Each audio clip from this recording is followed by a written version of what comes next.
रात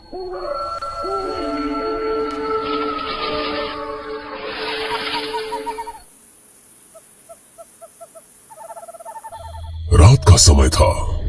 गांव रामपुरा में चारों ओर सन्नाटा पसरा हुआ था। खेतों के बीच से आती ठंडी हवा पेड़ों को हिला रही थी।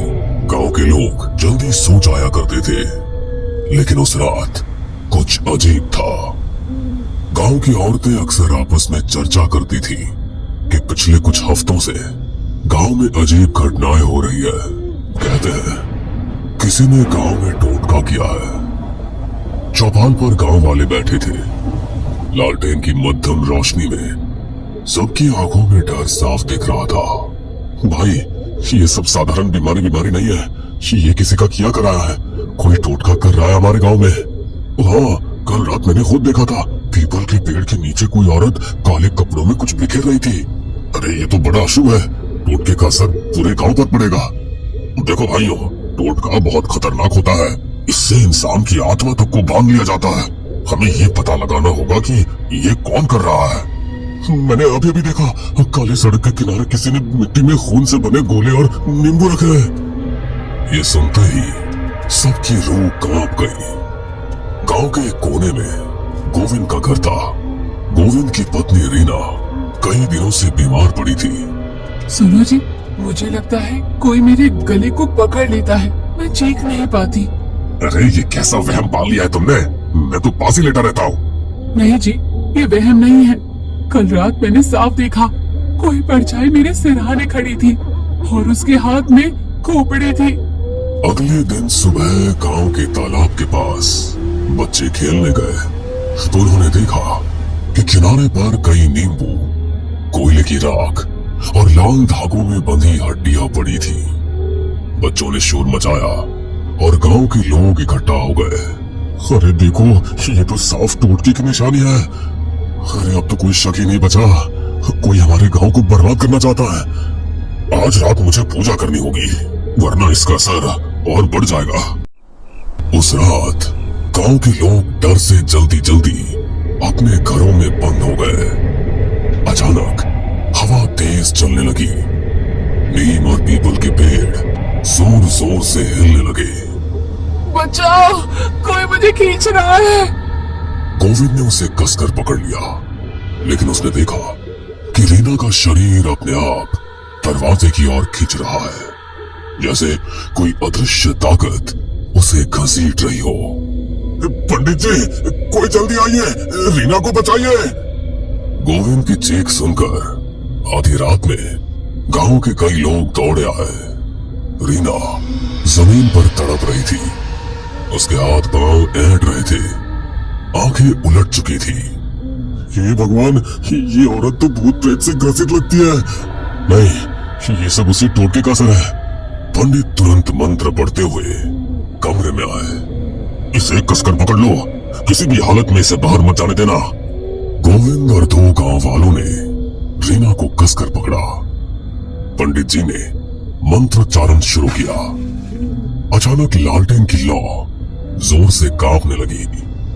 छोड़ दो इसे, ये अब मेरी है, कोई नहीं बचा सकता इसे। इसी बीच गांव के चौकीदार ने बताया कि उसने कई बार रात को काली साड़ी पहने एक औरत को पीपल के पेड़ के नीचे देखा है। मैंने देखा, वो औरत राख और नींबू से गोला बनाती है और उसमें हड्डियां गाड़ देती है। लेकिन कौन हो सकती है वो? सुना है पास वाले गांव की जगनी चाची टूने टुके कर दी है। कहीं वही तो नहीं? हो सकता है, लेकिन बिना सबूत किसी पर इल्जाम मत लगाओ। हमें खुद जाकर देखना होगा। उस रात पंडित जी, गोविंद, रामलाल और गफूर, चार लोग लालटेन लेकर पीपल के पेड़ की ओर निकले। हवा में अजीब सी गंध थी, जैसे किसी ने जानवर की बलि दी हो। पेड़ के नीचे पहुंचते ही सबके कदम रुक गए। जमीन पर राख, नींबू और खून से बनी आकृतियां पड़ी थी और बासी मिट्टी में गड़ी एक मिट्टी की गुड़िया मिली, जिसमें रीना का नाम लिखा हुआ था। ये तो मेरी बीवी का नाम है। अब साफ हो गया, किसी ने रीना पर टोटका किया है। अचानक पास की झाड़ियों से सरसराहट हुई। सबने देखा काली साड़ी पहने एक औरत झुककर कुछ बुदबुदा रही थी। उसके हाथ में एक मिट्टी का घड़ा था। वही है, वही औरत। वो औरत फटाफट अंधेरे में गायब हो गई। अगली सुबह गांव में ये खबर फैल गई। ये टोटका अगर बढ़ गया तो पूरा गांव तबाह हो जाएगा। हमें उस औरत को पकड़ना होगा बेटा, लेकिन ये काम उतना आसान नहीं है। इधर रीना की हालत और बिगड़ गई।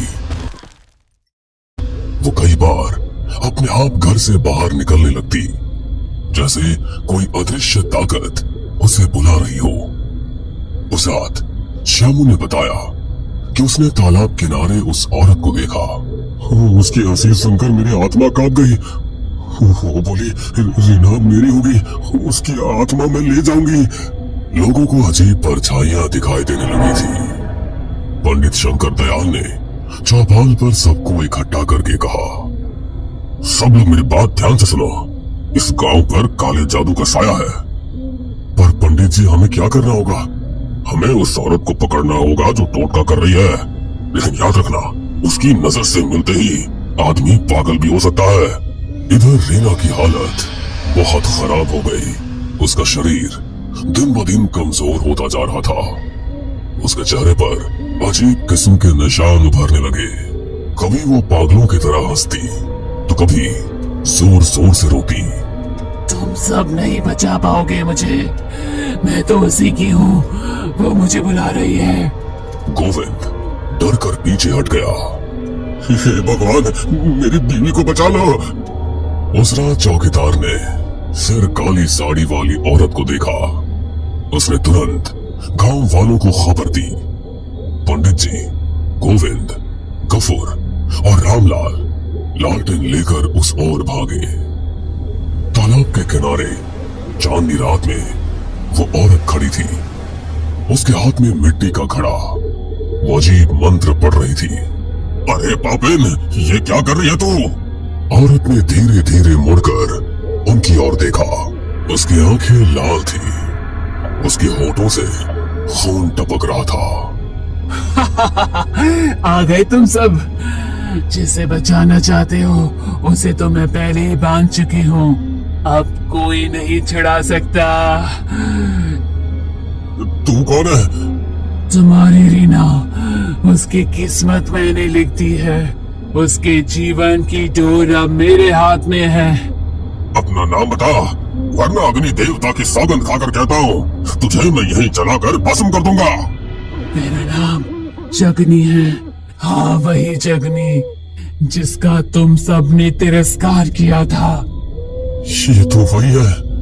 हाँ, तुम सब ने मुझे अपशकुनी कहकर निकाल दिया। मेरे बच्चों को भूख से मरने दिया। अब मैं एक एक से बदला लूंगी। और रीना, वो मेरे टोटके की पहली शिकार है। जगनी ने अचानक अपने घड़े से काला तरल जमीन पर फेंका। अचानक हवा तेज हो गई। काले धुएं से चारों तरफ अंधेरा छा गया। उसी वक्त रीना अचानक अपने घर से निकलकर भागती हुई वहां पहुंच गई। उसकी आंखें सफेद थी, चेहरा काला पड़ चुका था। माँ, मैं आ गई। रीना, ये तू क्या कह रही है?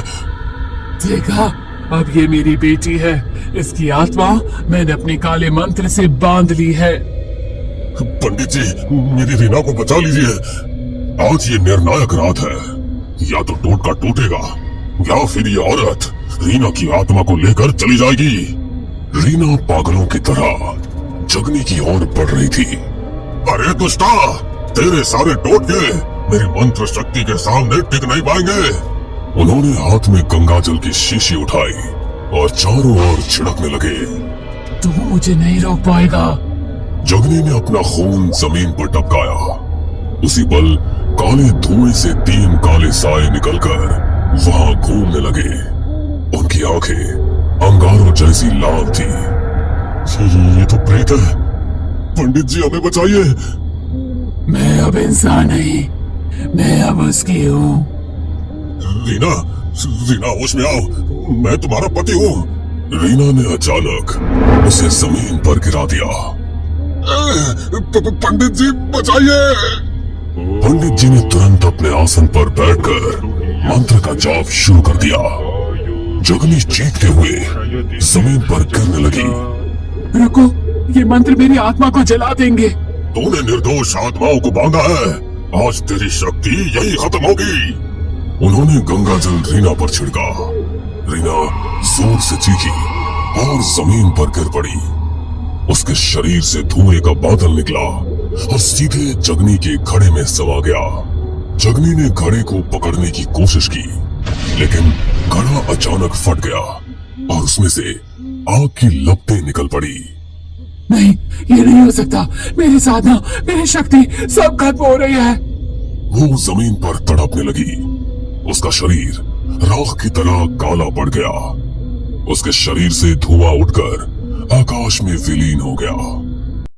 हमें पूरा यकीन है दोस्तों कि आप लोगों को ये कहानी जरूर पसंद आई होगी। अगर आपके साथ भी कुछ ऐसे अनकहे किस्से हो चुके हैं तो प्लीज हमारे साथ शेयर करें। हम जरूर अपने चैनल पर उनको दिखाएंगे। तो प्लीज हमारे वीडियो और चैनल को शेयर एंड सब्सक्राइब करें और बने रहे हमारे साथ ऐसे ही अनकहे किस्से और कहानियां सुनने के लिए।